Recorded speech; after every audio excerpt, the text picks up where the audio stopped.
వందే మాత్రం. నేను మీ journalist Navata. Welcome to our political. ఇరాన్లో భారతీయులు వాణిజ్యం మన ఆర్థిక బలం గురించి ఈ వీడియో ద్వారా నేను చెప్తాను. నిజంగా కూడా మౌనం వ్యూహమా లేక రాజకీయమా అనే విషయాన్ని కూడా ఈ వీడియో ద్వారా మీకు అందిస్తాను. ఇరాన్ మరియు గల్ఫ్ దేశాల్లో భారతీయుల జనాభా 2024-25 అంచనాల ప్రకారం మాట్లాడుకుందాం. గల్ఫ్ దేశాలు మన దేశానికి అతిపెద్ద వలసదారులు. అక్కడ సుమారు 90 లక్షల మంది భారతీయులు నివసిస్తున్నారు. ఇక ఇరాన్ విషయానికి వస్తే ఇక్కడ భారతీయుల సంఖ్య చాలా తక్కువ, సుమారు 10,000 మంది మాత్రమే ఉన్నారు. వీరిలో ఎక్కువ మంది విద్యార్థులు, వ్యాపారులు మరియు షిప్పింగ్ రంగంలో పనిచేసేవారు. ఇక యునైటెడ్ అరబ్ ఎమిరేట్స్ అత్యధికంగా 35 లక్షల మంది భారతీయులు ఇక్కడే ఉన్నారు. సౌదీ అరేబియాలో సుమారు 25 లక్షల మంది, కువైట్లో 10 లక్షల మంది, ఖాతార్లో 8.3 లక్షల మంది, ఒమైన్లో 7 లక్షల మంది, బహ్రెయిన్లో 3.2 లక్షల మంది.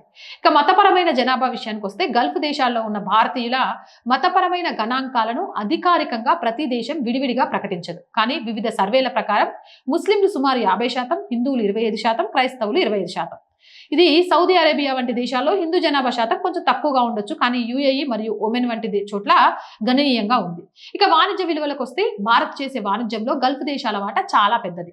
భారత్ జీసీసీ దేశాల మధ్య మొత్తం వాణిజ్య విలువ సుమారు $178 బిలియన్, అంటే 14.8 లక్షల కోట్లు.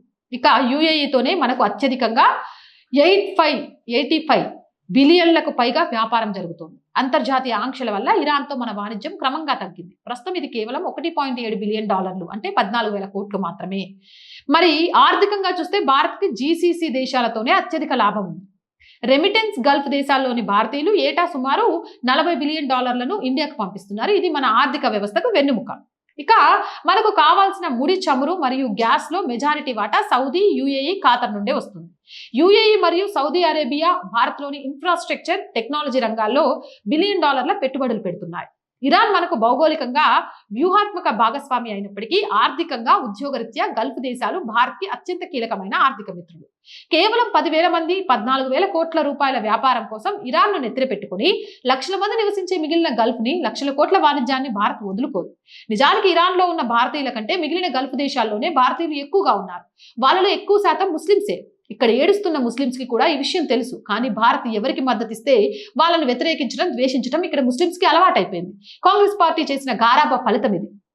ఒరిజినల్ సౌదీ, ఖాతర్, జోర్డాన్, ఇంకా చెప్పాలంటే ఇరాన్ వాళ్ళకే లేని దురద భారతీయ ముస్లింస్ కు ఎందుకు అని అరబ్ వరల్డ్ కూడా ఆశ్చర్యపోతుంది. మరి మీరేమంటారు?